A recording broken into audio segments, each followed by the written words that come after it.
Lord you. Mm-hmm. Yeah. Yeah. You prepare. You.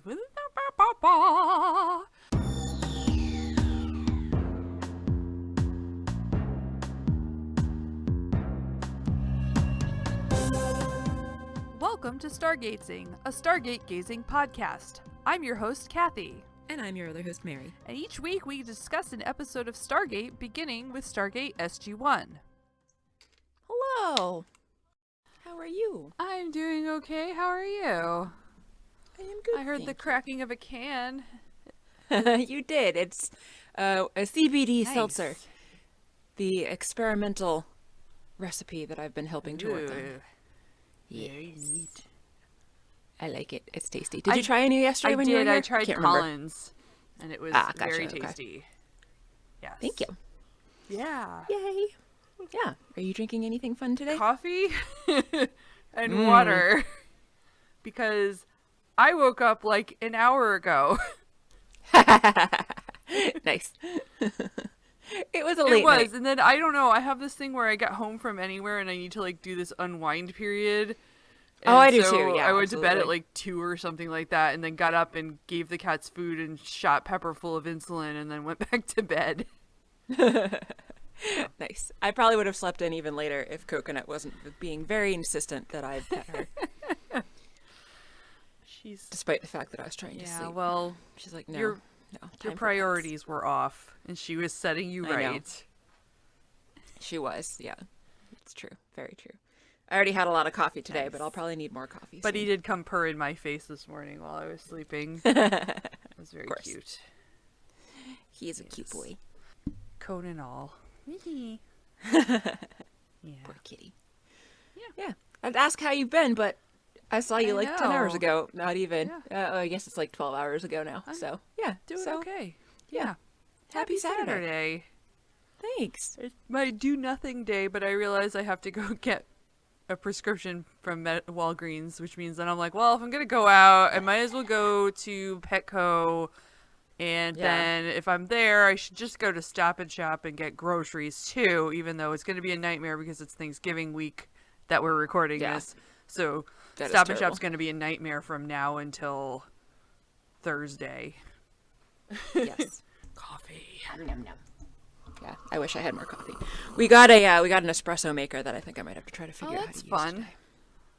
That Jeff accidentally bought because it happened to be in his cart because we'd been talking about maybe getting one, and then he bought something else. And then suddenly there's... And he's like, "Oh shit, forgot that was still in there. All right, well I guess we're getting that too." Whoops. Mm-hmm. I think I bought once a $40 espresso machine, and Yeah, this was not like a crazy then pricey one. I was like, what are you doing? You're not going to use this. That was a stupid purchase. So now Yeah. it just sits in a cabinet. We've been talking about getting one because I'm like, well, maybe if we had one, I wouldn't go to Starbucks as often as I do, and that would help us Fair. save money, and also disposable cups. Yeah. Because I'm a monster and I always order ahead instead of just using the reusable mugs that I have. Well, it sounds like even when you order ahead, you have to wait a really long time for your coffee sometimes. That's true. I don't No. blame the people at that Starbucks. I blame their ordering system, which was failing them. Those poor Aw. baristas were working very, very hard, Wah, wah. but their ordering system was being dumb and glitchy. So Well, I hope Yeah. you enjoy your machine and that it Thanks. works well for you. me too. And it just doesn't I'll probably be dust. drinking some espresso at some point when we're recording, so I can let everyone know. how it goes. Fantastic. Yes. Yeah. It's a good morning. It's a lazy morning. I Yeah. like it. Semester's winding down, so I haven't really done anything. I played Animal Crossing this Nice. morning. That's about it. Yeah. Yeah. I got up and then read Wikipedia and watched a clip of the Amber Ruffin show and had coffee. That was my morning. Fabulous. Yeah. Fantastic.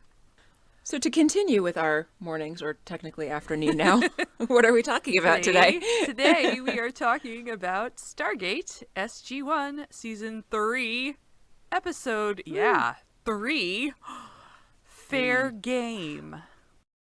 We start the episode in the gate room. There's a whole bunch of people there dressed all fancy in their dress uniforms. Hammond is at the top of the ramp, standing behind a podium. Jack, Daniel, Teal'c, and Sam are also there lining the ramp next to him. And I was wondering why Sam was last and Daniel and Teal'c got to be like farther up on the podium. I don't know why any of them were there except Sam and maybe Jack. Yeah. Well, I mean, like, I think that Hammond was talking about how this was like a speech to honor the whole SGC and everything they've done. So that made sense to me. Then they had Arthur Sims, the Secretary of Defense, come up and speak. But it made sense to me that Daniel and Teal'c would be up there with them, but why they would be standing there in the middle, like almost taking precedence over Sam, or like almost to indicate that like they're higher ranking than Sam, because Jack was at the head of that line, meaning like he's the highest ranking. So that's why I thought it was weird that she was after them rather than Jack and then Sam and then the two civilian guys. Well, I thought the whole thing was weird where SG-1 was up there as if they're more important than all the other SG teams because this wasn't about just them. True, but you know, I don't know, maybe it's because they're the flagship team, and also they're the ones that were like specifically mentioned because they were the ones that were just being rescued. Yeah. But then it seems like, you know, we're honoring them because they had to be rescued. I don't know. People died for you guys. Strange arrangement. Everyone, look at them. Look at them. Yeah, we hope you feel bad, guys. Anyway, this was not meant to be a downer event. This was actually meant to be a celebratory event. So Hammond is talking about how bravely everybody fought and all their valor and courage and their sacrifices that they've made for the country and for the planet and to save each other, particularly when most recently rescuing SG-1, who had been captured in the line of duty. And so, as I said, Arthur Sims, the Secretary of Defense, is there, and he goes up and gives a long, rambling speech that I found to be quite boring. Yeah. Apparently they had wanted the president to be there, but of course, conveniently, the bestie prezi could not be there. What was he doing? God. It can't have been that important. Seeing other friends. Oh my goodness. Cheating on Hammond. So Sims finishes his long rambling speech, and Hammond takes the podium again and says that before they finish today, he's got a small bit of business and tells everyone to come to attention. We get some glimpses of Jack with a wry little smile, so it was pretty clear that he knew what was happening, but we see a look of Sam, who seems to be a bit confused as to what this extra business might be.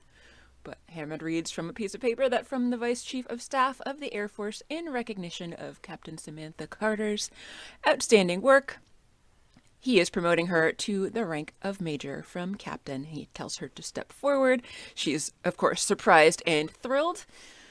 Some random lady comes up and hands the pins over to Jack and Hammond, who pin them on her lapels. And so now she is officially Major Dr. Samantha Dr. Carter instead of Captain Dr. Samantha Dr. Carter. Yay! Woo! Yeah. Everyone's happy. Everyone claps. Jack tells her, "Well done, Major," and it was adorable. Hammond turns over the podium to Jack, who's going to say a few words. And he says that normally he is a man of very few words, in fact, and then he disappears in a flash of light. And everyone is very surprised. Hammond calls a code 9. We get a random close-up of Daniel standing there looking surprised. So I guess that's his role now, close-ups of Daniel looking surprised. Whenever something weird happens, because they've been doing that a lot lately. Then next we're in an Asgard ship orbiting above the Earth, and O'Neill is saying, "In conclusion, I'd like to say," and that made me wonder, like, how long was he talking before he realized he was on a ship? Was he talking, like, as he was being transported up there? Or was he just literally going to say, "Normally I'm a man of few words," and then skip right to, "and in conclusion"? Like, was that his speech? Or was there a lot more in there that he was either, like, saying to himself while he was, like, dematerialized, or was he just, like, talking into a void and not paying attention? We don't know. We don't get answers to these questions.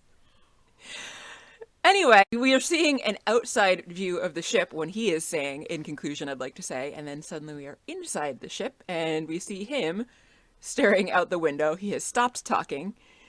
He realizes that he is looking down on Earth and that he is not in the gate room anymore. He starts looking around the room. It seems to be kind of a long hallway with a chair at the end, and there's another flash of light, and all of a sudden Thor is hanging out in that chair. The Thor.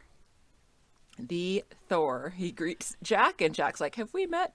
And he's like, "I am Thor." So, hey, it's Thor again. You know, the god of thunder? Dramatic. Hey! Yay! After the credits, we're back on the ship.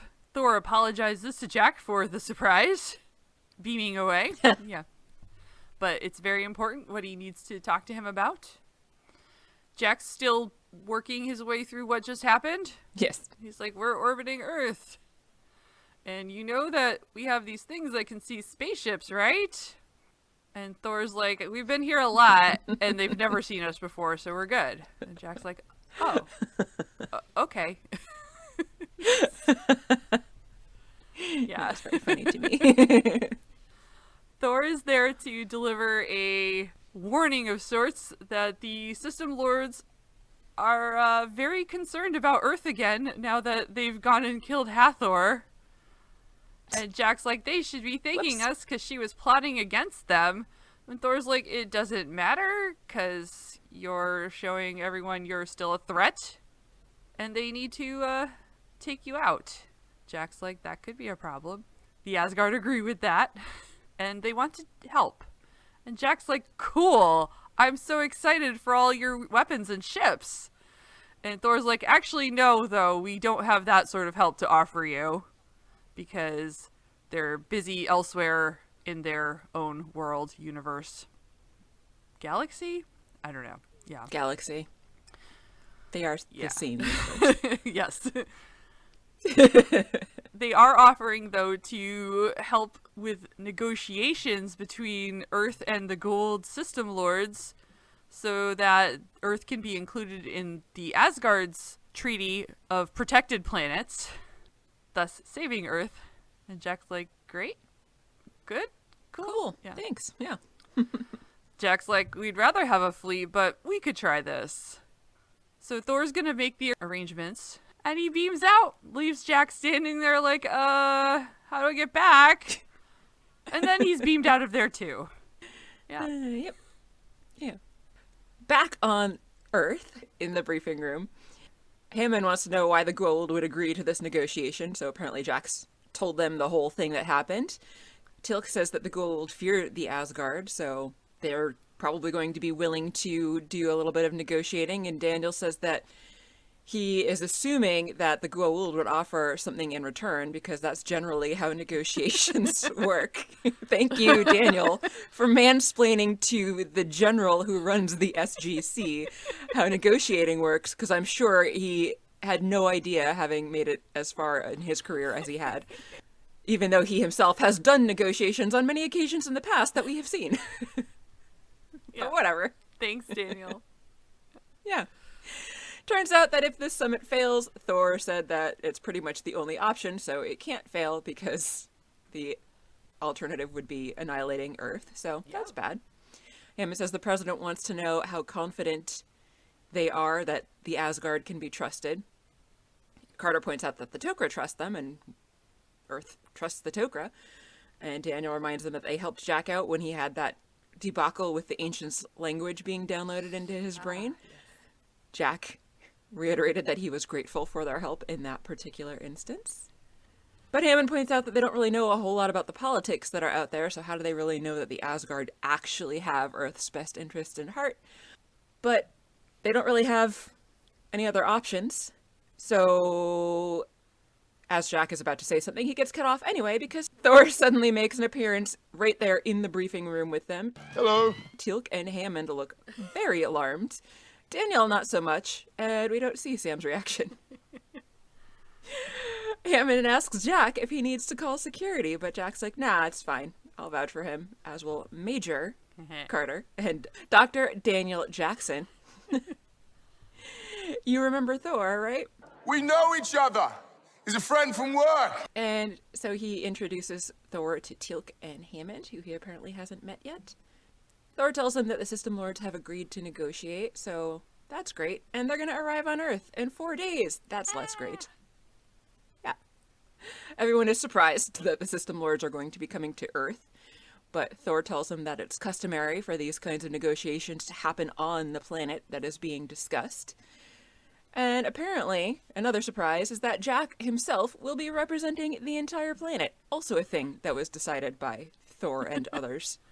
Jack is not very thrilled about that and tries to offer up Daniel as an alternative, who also doesn't seem happy with that. But Thor's like, nope, too bad. We've chosen you, and that's that. We'll give you further instructions as we get closer to that day and time. And then Thor disappears. Thor out. Everyone looks so happy. Not really. No. Later on, Daniel is briefing the team, and Hammond, the defense secretary, Dr. Fraser's there. There's a bunch of people. They all got to be in on this. They need to know what they're expecting. A bunch of people. He's telling them about the Goa'uld who are coming. And first up is Cronus. Cronus, a Greek god, a Titan. Yeah. Daniel says he's the god of fate and the father of Zeus, Hera, Poseidon, and Hades. And I did double check on this because I'm that way. Oh, yeah, and cool. That's all true. Fun fact, though, Excellent. Cronus had dethroned his own father and had learned that one of his own children would also dethrone him. So every time he had a kid, instead of using birth control, of course, he had children and then he ate his babies. Yes, all his babies. Until Zeus was born. And Mama devised a plan to hide him away, and in his place gave Cronus a rock wrapped in a blanket to eat as the baby. You know, that's very easy to confuse a baby and a rock. Over here, there's a pile of rocks waving at you. Here.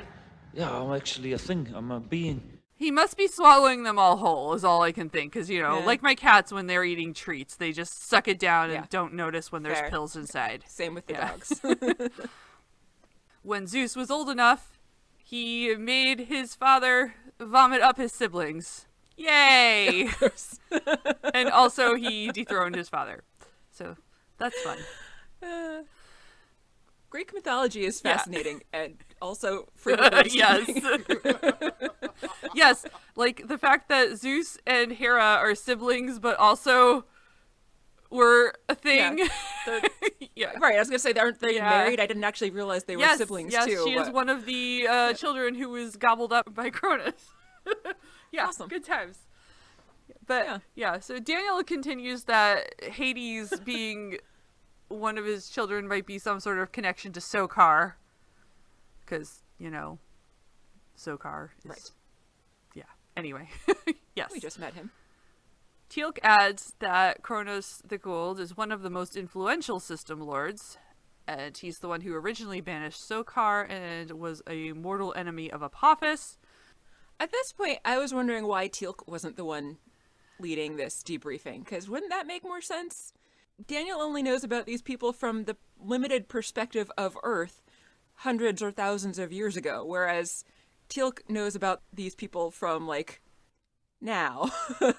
like current, how these people are and who they are and where they are and what their dealings are like on many planets, not just what their dealings on Earth were like in the ancient past. So it would make way more sense to me that Teal'c be leading this rather than Daniel. Maybe Teal'c sensed that Daniel needed some attention and just lets him take the lead. Yeah, maybe. Fair. He's a generous guy. Yeah. Anyway, continue. So Daniel thinks maybe that's why nobody helped Apophis, because Kronos was so powerful and was an enemy of Apophis when Apophis attacked Earth. But Teal'c pointed out they will band together against outside enemies, but they do have a lot of infighting over their own territory, which, can work to everyone's advantage when it's working that way. Until we go and murder one of them. They, the humans of Earth. Anyway, on to you. Daniel says, you is the second lord. Jack's like, me? Oh. And Mary just said, me? Yes. Daniel's like, no, you, the Goa'uld. Jack was disappointed at this point, and it was funny to me too. So Daniel describes you as you the Great, one of China's earliest emperors, that he has mythical powers and sprang from the world from a dragon body. And cool. And he was the first ruler of the first recorded dynasty, whose advances came under harsh rule, he says. Then Daniel says he had some good qualities, and then nothing else. So that was weird. So I went digging for those good qualities. Oh, nice. You the Excellent. Great is what the dates he ruled are unknown. There are no actual contemporary accounts, so sometimes there's question, did he really exist? Is he just a mythical figure? But either way, he's credited with having come up with a good flood control system so that they could make use of their land better, and that was really good. That's Yeah. important. And the emperor at the time that you was working on this passed on the throne to him rather than his own children, starting the Xia dynasty. And I don't know anything about the harsh rule because I didn't look further into the dynasty history, but you the Great doesn't seem to have a reputation, as far as I could read, as being some sort of like terrible, cruel leader. He's seen as sort of like an ideal leader but anyway, that's you. Nice. Yeah. Interesting. Cool. Daniel thinks that you will be most likely to favor this Goa'uld treaty because his interests lie elsewhere in the galaxy, which he must have gotten that information from Teal'c, right? I don't know. Yeah. You think, yeah. How else could he have possibly gotten that? Yeah. And the third Goa'uld they know is Nirti, who was the one who killed all the people on Cassandra's planet and turned her into a bomb, trying to take out Earth already. So they already know she's not great. She's based on the Hindu goddess of darkness and is destructive. I think it was like something like sorrow and death. So yeah, that's all on track. Daniel did his homework. It's cool. And then Teal'c did a bunch of his homework, so... When Daniel finishes, Sam's like, we're just gonna let them walk in here. Hammond is also not comfortable with this. Yes. But then he gets up to give some orders, the first of which is that Teal'c should be the Goa'uld liaison. And Teal'c objects to this, and he will not see to the petty needs of the Goa'uld. Hammond looks at Jack, and Jack sort of shrugs with his hand, which I really just enjoyed the gesture. He's like, don't look at me. So Daniel steps up and offers to see to their petty needs. I thought that was nice of him to take that on so that Teal'c wouldn't have to stoop It's the to least that he level could do for that he Teal'c didn't doing want his to. homework for him. That's fair, yeah. So Hammond assigns Teal'c to help with base security. Their first order of business is to get rid of all the weapons in the facility because they cannot have any weapons at all around during negotiation. Jack is not fond of this idea, but Hammond's like, we are trusting the Asgard based on what you told us. So we have sealed off the base entirely. The defense secretary is going to stay and represent the president, and they're going to remove all the weapons. They are setting up a storage room, 12A, to be this negotiation room. And he tells them they've all got a folder with their assignments, and let's do it. Hard cut. Yeah. Yeah. Quite. Suck it up, Jack. You're getting out of it. Very, very true. A little bit later, they are in a storage room clearing out weapons, and they're looking at the sparkle bling that they got from Kendra on Cimmeria after Kendra passed on, and Sam essentially inherited them. Carter hands all of them off to another soldier, except for one. He asks her about that one device. She says that it's a healing device, not a weapon, so they're going to hang on to that one just in case. I wonder if that's going to come up. Chekhov Exactly. Out in the corridor, Jack and Hammond are talking. Hammond asks how all the debriefings are going, and Jack doesn't have any idea how exciting diplomacy could be. Apparently there's some sort of a commotion happening in front of them, and it turns out that Teal'c is hassling a sergeant about not wanting to hand over his weapon. Jack and Hammond are basically like, what's going on here? Everybody has to turn over their weapons. No weapons. And if there are weapons, then there's no summit, and if there's no summit, then there's no treaty. Teal'c reiterates again how dangerous the Goa'uld are that are going to be coming to visit, and he doesn't trust them, and they're treacherous, and he is not comfortable with the whole lack of weapons thing, but Jack and Hammond essentially order him to turn over his weapon, so He does, although he is quite pissed off about it. Yeah, he is. Yes. The next scene starts with alarms blaring and a bunch of men running with their weapons towards the gate room. But that's what I thought it looked like too. Why are they doing that? Presumably they knew what time the Goa'uld were coming, so why are they so late for this? Yeah, I don't know. And when we go to the gate room, nobody in there has weapons, but that was kind of the implication when we hear an alarm and see people running with weapons. That was weird. Maybe that was just a mistake to leave that in. Yeah, like maybe they inserted it like out of habit and then weren't really thinking of the fact of the implications of it. Did they have weapons? Actually, no, I didn't write that down. Maybe I just in the gate room they did not have weapons. When they were running. The soldiers running around in the hallway for sure did have weapons. I was so confused. Yeah, but it was weird. Anyway, there aren't actually any weapons in the gate room, and nobody like bursts in at the last minute. But so Hammond is there ready in his dress uniform. Jack, Sam, and Daniel come in, also all dressed up, except Daniel, who couldn't even put on a tie. I noticed that too. Top button unbuttoned, no on, tie. Man. This is formal negotiations. What are you doing? Right?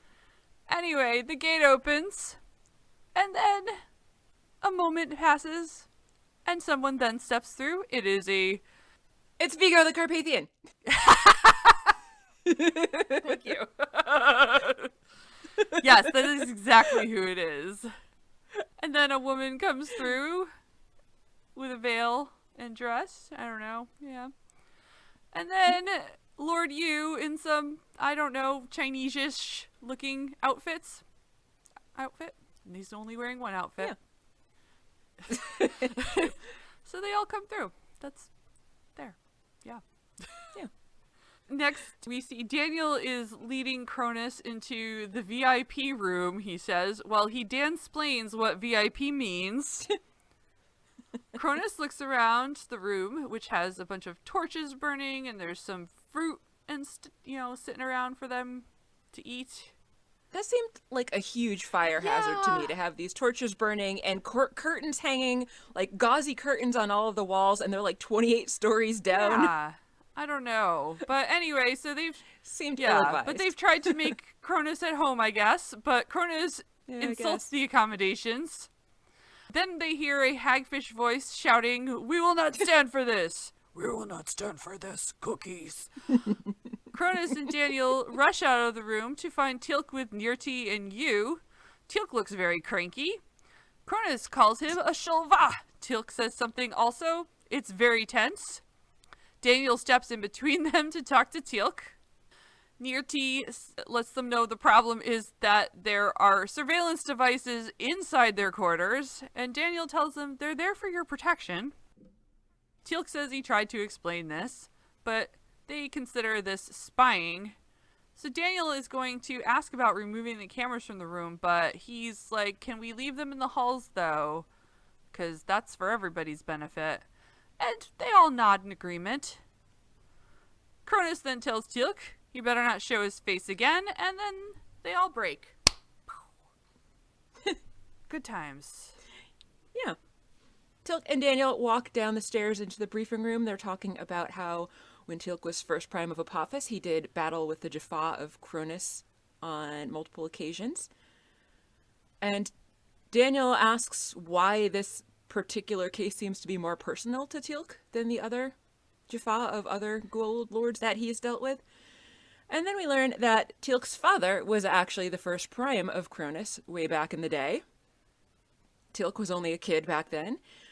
Cronus apparently commanded Teal'c's father to attack a Goa'uld who was much more powerful at the time, so that was a bad idea. It was a completely impossible battle to win. A no-win situation is a possibility every commander may face. Has that never occurred to you?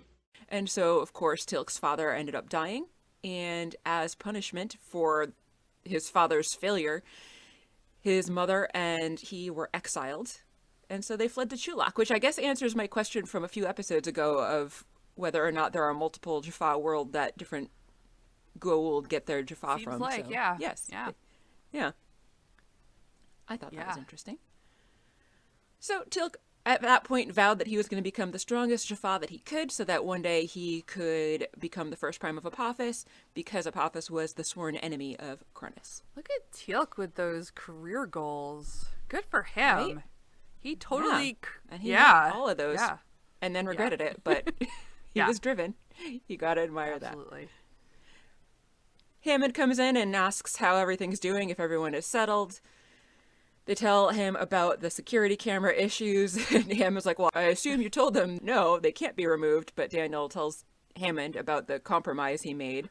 Yeah. Hammond's like, all right, I guess that's Yeah, fine. Hammond, compromise. That's what negotiations are.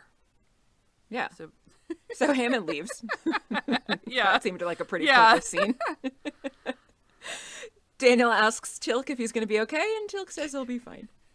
In this new negotiation room that they have created, Jack is standing by some sort of, I don't know what that thing was, some sort of flag thing. I don't know. Yeah, I think it was like the flags of the different Oh, okay. Goa'uld Okay. leaders, as well as flags from like the SGC and the United States. And Yeah. yeah. So Sam goes over to him and wishes him luck. Jack says he's confused about why he's there. And Sam says, we all believe in you. And so does the Asgard. I couldn't do this. She then tells Jack she thinks Cronus is the one who sent the Ashrak after Jolinar. And she really hates having them there. And Jack's like, I hate having them anywhere. Then Daniel and the Goa'uld walk in. And Oops. Jack's like, oops, yes. Oh yes, Yes. that is actually what he said. They might have been overheard, don't know. That's not a great start. No. Everyone gets Not a seated good at look. the pentagonal table. Yeah. Mm-hmm. I wrote pentagram in my notes, but I meant pentagon. That's quite a different thing. That would have been a strange choice. Yes. Yes, it would. They all get seated, and they are waiting on, Jack says, and then Thor beams in with his own chair like a boss. Could have just walked. He does like to Yeah. make an entrance. So they're ready to get started. Thor greets everyone, thanks them for the opportunity to do this. Yu says they are prepared to hear this proposal. And then the Goa'uld do some speaking in Hagfish. And it seems cranky and tense. And Jack says, I thought we were all going to speak the same language here to Thor. And then Cronus gets up, says something grumpy. Then all of the Goa'uld get up and storm out. That was great. Good start. Yeah. Thor tells Yeah. Jack he insulted them by speaking out of turn. And that this was to be expected. You would think that Jack might have been warned about these rules before this whole thing started, so that that wouldn't Maybe. happen. Because he clearly did not know that that was a thing. Yeah. Jack's like, what? They were fighting with each other and he hadn't even said anything. And then Right. Thor explains the relationship between the Goa'uld is fragile. And this whole thing is fragile. Yeah. Daniel comes in to ask what happened. And Jack says, we said hello, insulted each other, and broke for recess. Jack asks Thor why they would have allowed the Goa'uld to amass so much power in the first place. And Thor explains that they've had to ignore the situation even though they don't like it because they have an even worse enemy in their home galaxy. And Daniel's like, worse? And Thor refuses to elaborate. So all they can do while they're fighting this other worse enemy is enforce the current treaty they have with the Goa'uld. Daniel's like, well, what about the rogue Goa'uld, like Sokar, coming after them? And Thor says the other system lords would keep them in line to keep the peace. And that the system lords' feudal nature helps them all stay in line because one of them amassing too much power is bad for everyone. It would not be good for the Asgard either if one of them amassed all the power because they then wouldn't be able to stop them even if they had their full force. So Jack's like, you're basically bluffing them and they're too busy to notice. And Thor's like, yeah, I gotta go back to the ship. So he walks over and hands Jack a glowy communication device and that it will work as long as the ship is in orbit. and shows Jack how to use it. They thank Thor, and Thor warns them the Asgard will have to make great sacrifices for this treaty, and so will Earth. And he is gone. Yeah. That sucks. Yeah. Good times. Yep. In the briefing room, Teal'c, Sam, Hammond, and Sims are all in there, and Jack walks in. Jack is not happy that the fate of the world is in his hands, and as he says, he screwed up. Sims asked if he apologized, and Jack says, well, he tried, but nobody would see him, apparently.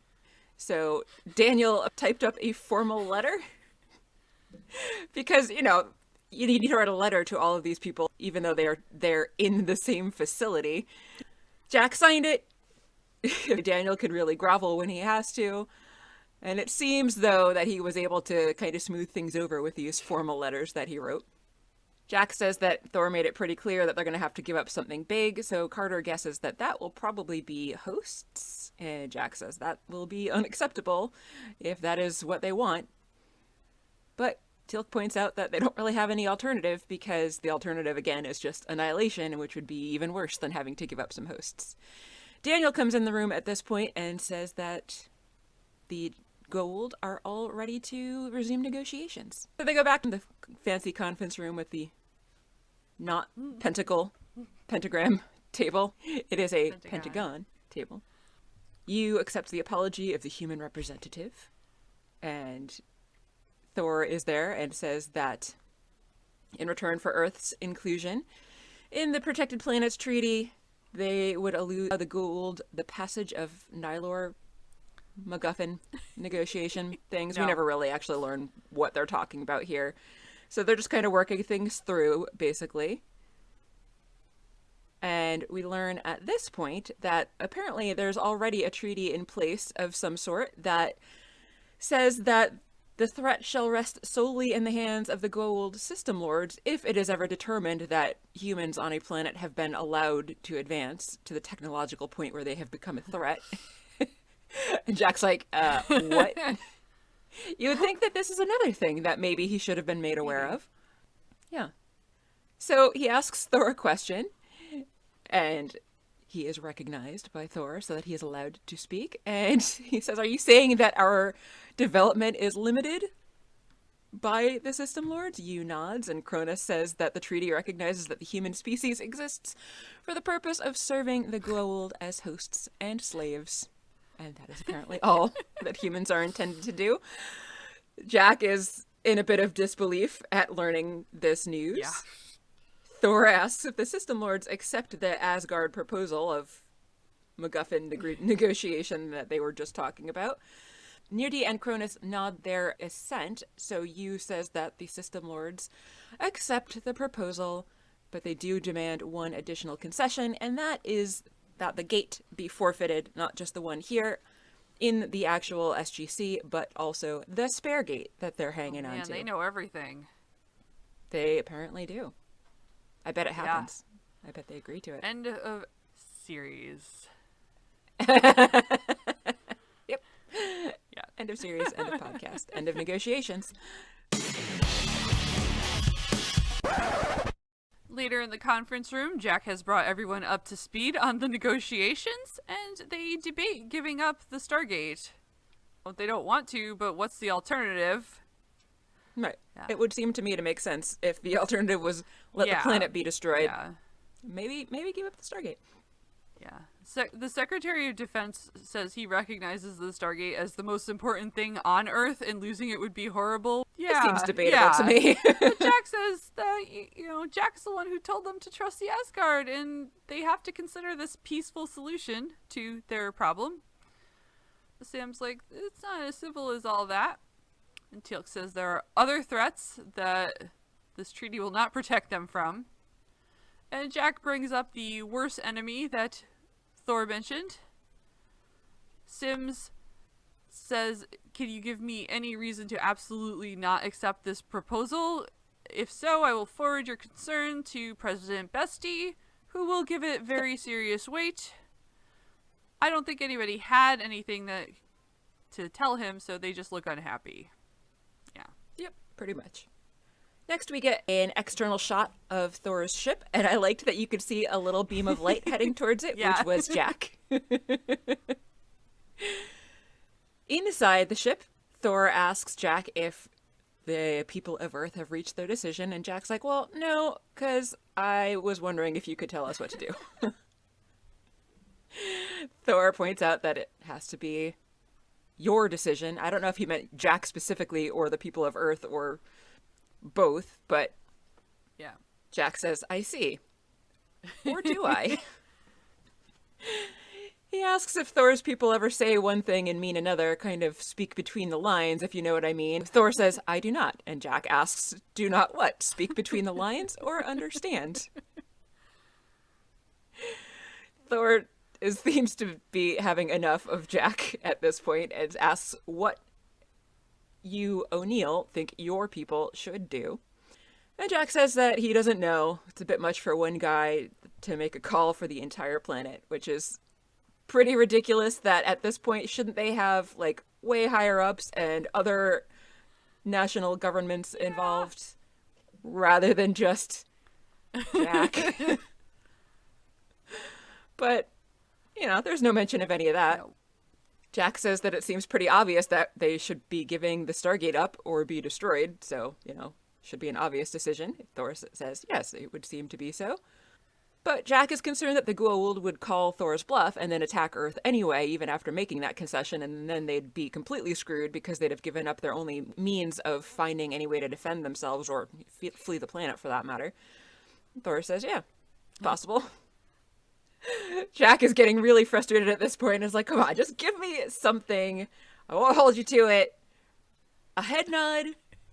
If there's any other way around this. Thor's like, well, it's your planet at stake. I believe you have it in you to make this decision. Jack's like, fine, send me back. So Thor looks down to like push some button to send Jack back. And Jack's like, wait, right there. That's a head nod, right? That's a nod? Yeah, that's gotta be a nod. And then and Jack's like, wait! And then Thor just beams him down anyway. That was that Jack. scene. Yeah. It was entertaining.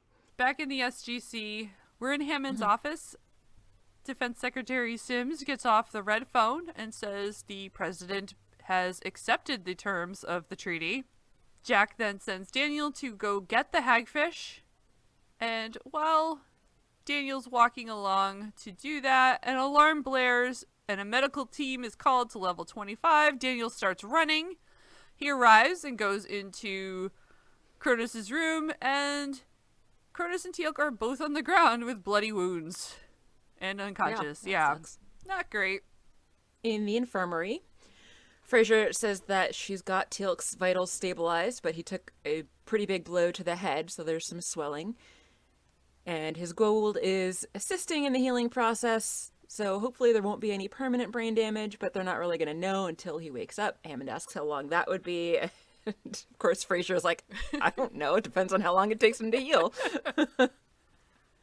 Jack asks what's going on with Cronus. They head over to the bed where Cronus is lying. And apparently Cronus is doing way worse than Teal'c was. He's got some internal injuries. The host is dying. Apparently the hagfish is also dying.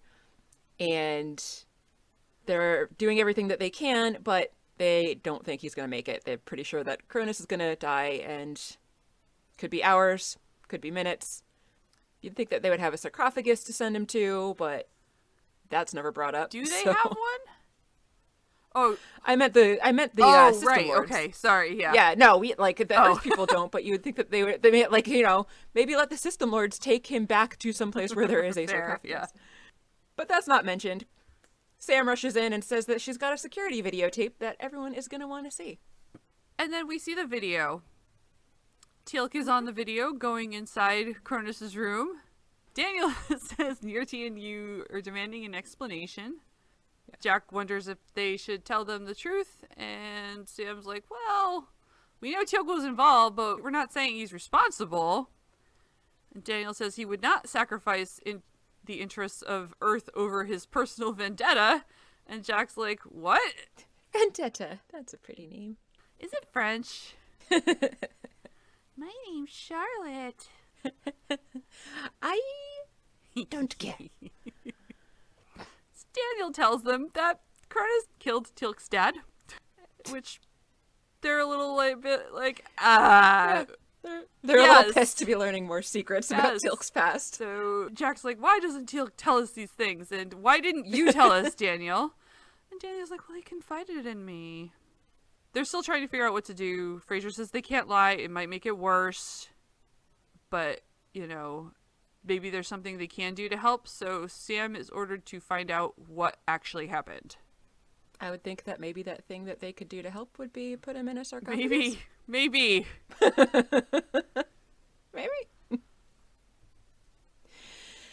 In the infirmary, Nirti is extremely angry about what is happening. Apparently they're all standing over Cronus at this point, who is still unconscious. Jack's like, well, we know it looks bad.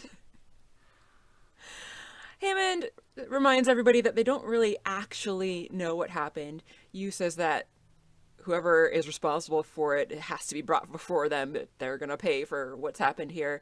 Daniel says that they're trying to figure out exactly what happened, but they aren't sure who's responsible for it.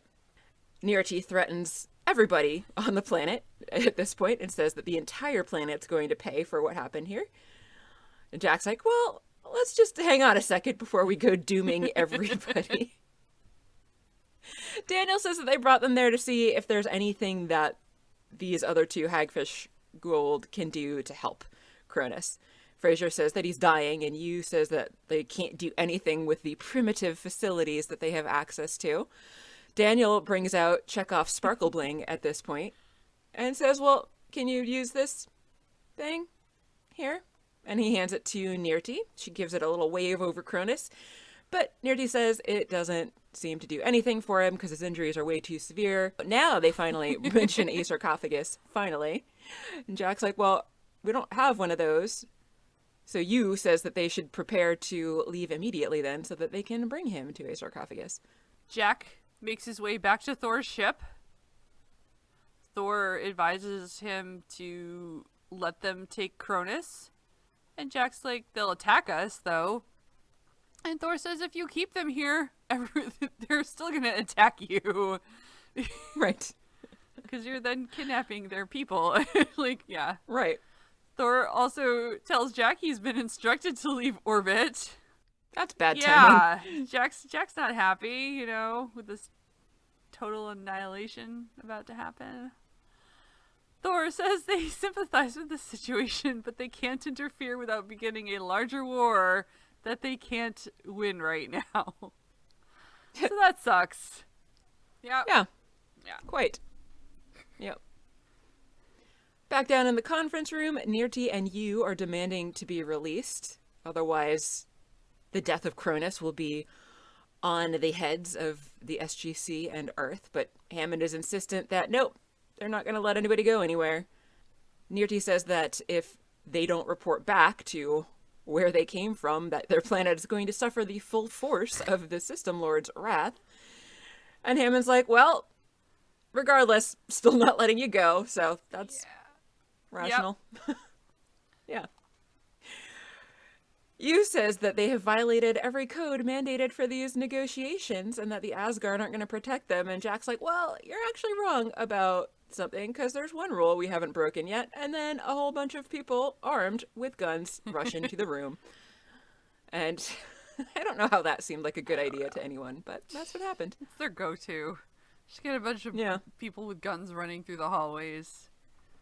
Right. In Hammond's office, Sims is asking how long they have before they're attacked. And Jack and Hammond have no idea. So Sims thinks that they need to have Earth prepare for this onslaught immediately. And then the red phone rings. Weirdly.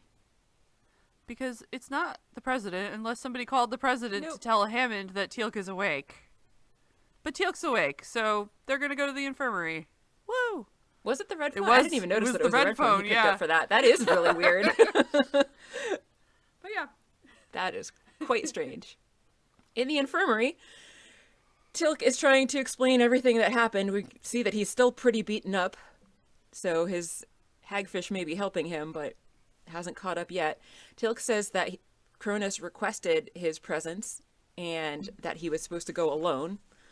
When he arrived, Cronus apparently denied making the request and tried to leave, but before Teal'c could leave, they were both attacked.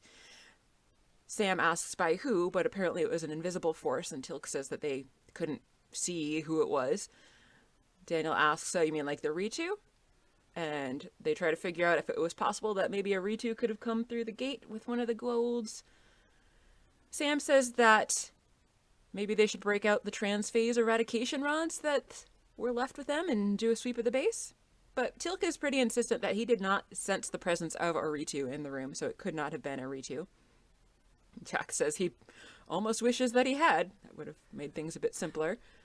Teal'c says that he is not aware of the Goa'uld having any kind of a stealth technology like that, but Daniel reminds them that Hathor had the ability to appear and disappear. Jack's like, but she's dead, right? Please tell me she's dead. As far as they know, she's still dead. Teal'c reiterates that he did not attack Cronus. It wasn't his fault. And Daniel says that they believe him, but they still need to figure out exactly what's going on. They can't just be like, all right, well, that's it. Daniel says that they, of course, believe Teal'c, but they don't think anyone else is going to. And Jack says, certainly not those slimy, overdressed stylemongers. Sam has an idea and says that she wants to try something and then hurries out of the room. And Jack's like, I wasn't funny. Her idea is that she's gonna try the healing device herself on Cronus. I was wondering why they didn't do that in the first place. I would think that it would have made more sense to just go right to Sam when they wanted to use it the first time. I guess, I don't know, maybe she was like, well, I can't make it work on demand yet, but apparently she's decided to try that anyway, because, Right. Nothing to lose. So she's gonna try it. She concentrates, and Jack's helpful here and says, I hate to go all Freudian on you, but the part of you that knows how to run this thing maybe doesn't want to cure Cronus because of Jolinar's death. And Sam's like, Jolinar doesn't control me, okay? I'm just saying, Jack says. So then she tries again. It does come to light. So she blings it over Cronus, who immediately breathes in. And it stops and he's awake. That was quick. Yep. Sam's like, it worked. Surprisingly so. Cronus is like, you healed me, human. You healed me, human. Cookie. I'm sorry. It doesn't. Not every sentence has to end with cookie. Yes, it does. Absolutely. He recognizes that she spared his life to prevent their own destruction. And Jack's like, we did not do this to you. We just saved you because we are all about this treaty. Even if they did only save him to prevent their own destruction, like, would it really matter? They saved you regardless, so maybe just be happy you're not dead. Yeah. Cronus says the treaty is out the window now, though. Yeah. Nirti and you blame the Tauri. Yeah. Yeah. Anyway, Jack says that one of those two did it to him, and how about I prove which one it is? And Cronus is like, well, what do we get in return? And then I didn't write anything after that. I don't know if I accidentally deleted something. Was there more to the scene? Because that's where the scene... Okay. Nope, that was it. That was the end of the scene. Like, So you didn't write any more because there was no I was more. like, wow, that's like right in the middle of a conversation. Okay. Yeah. Yep. It was a weird choice, but it's the choice they made. Out in the hall, Sam is talking to Hammond, and she says that they can't prove anything, but they're pretty sure that it was Nirti who's responsible for this whole thing. Jack says that apparently Cronus doesn't know that, though, and Nirti doesn't know what else we know. And Daniel points out that that's nothing, so they're kind of just talking in circles. It doesn't really make a whole lot of sense. But long story short, Hammond asks what they're suggesting, and they're saying that maybe they should try bluffing with the System Lords to root out the traitor. Hammond says it sounds risky, and Jack agrees. In the negotiation room, the team is standing up. You and Nirti are sitting down. Jack tells them, you lied to us about healing Cronus, Nirti. And she's like, I totally failed by accident. I didn't want him to die. We were going to take him back through the Stargate and put him in a sarcophagus. Jack's like, maybe not. But he says, you're the only one with the technology to become invisible. And she stands up and is like, that's a lie. That's a lie. Cookies. Jack's like, we called up the Tok'ra and we know you can do this and that you've been experimenting with phase shifting. They've been experimenting with in order to battle the Ritu. You then stands up and turns to Nirti. You didn't share this with the System Lords. Cookie. My voice is not good today for this. Mine probably will be because I was talking too much and had a good amount of alcohol last night. So You did not share this technology with the System Lords. Cookie.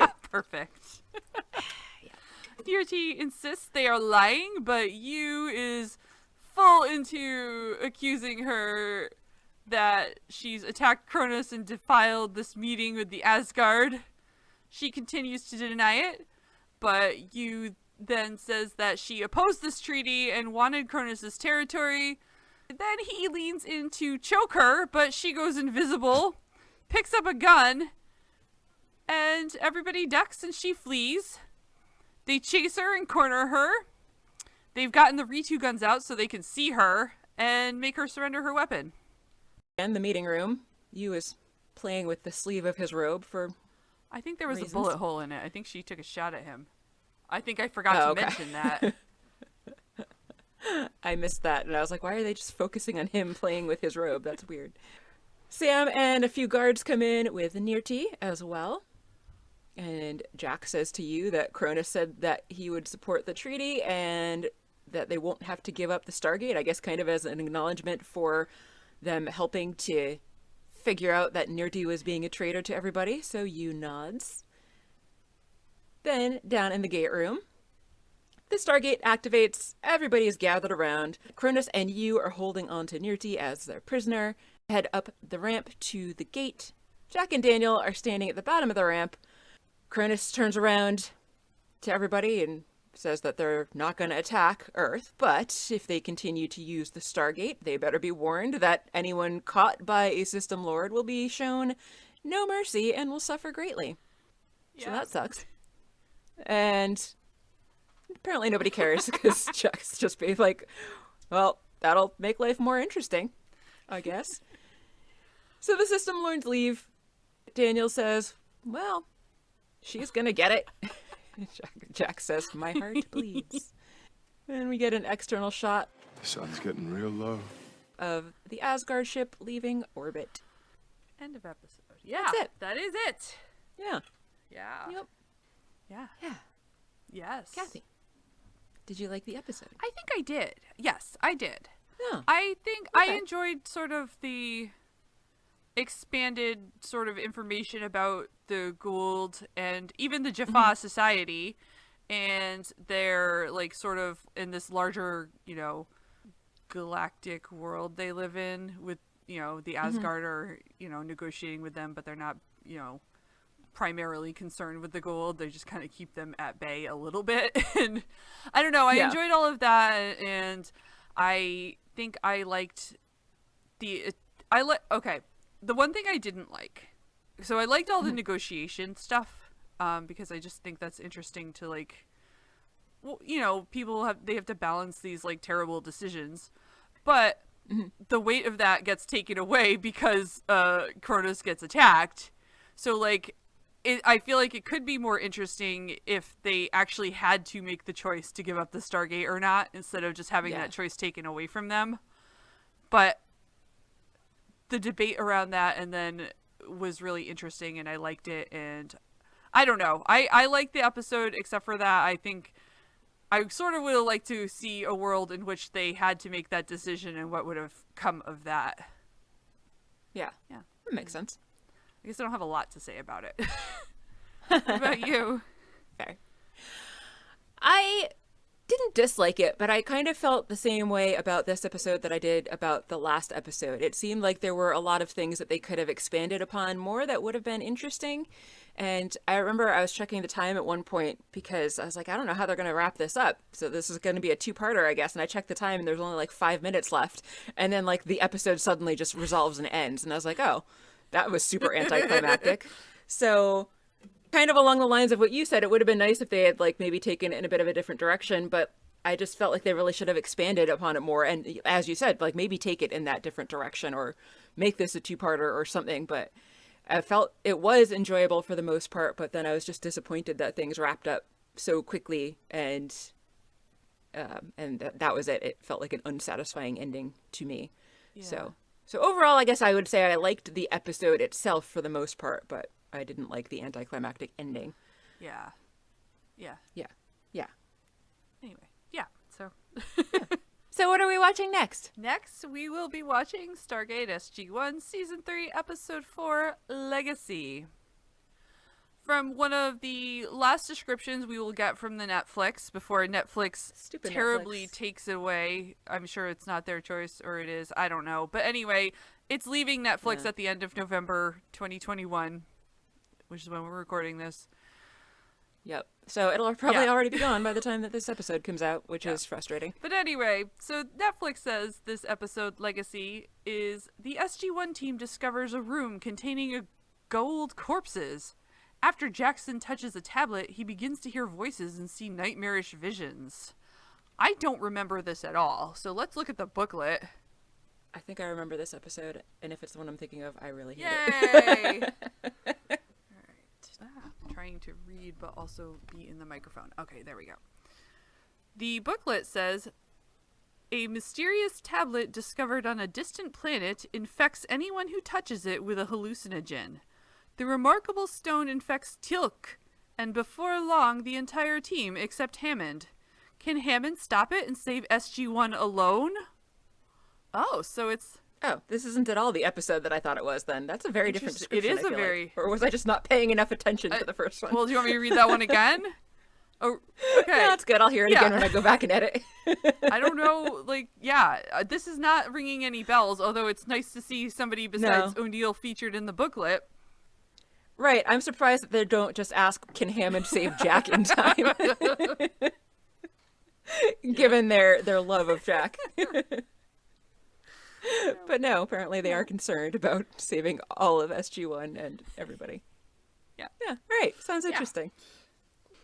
As always, thanks for listening.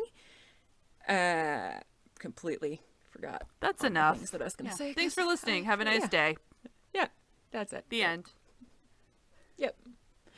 As always, thanks for listening. If you haven't already subscribed, please make sure that you do so that you can get all of our episodes as soon as they come out every Monday. They will be continuing to come out even after the show has left Netflix because we thankfully do have DVDs, both of us, so we'll be continuing on.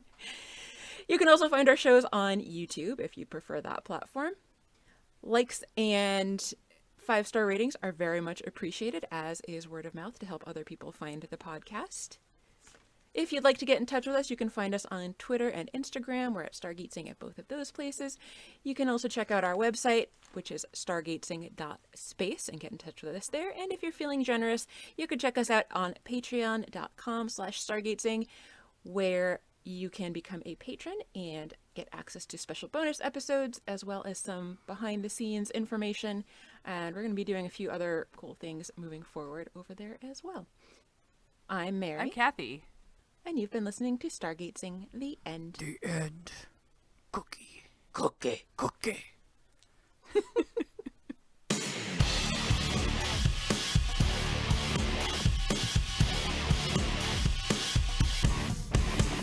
Ooh, coffee. Oh, did you just...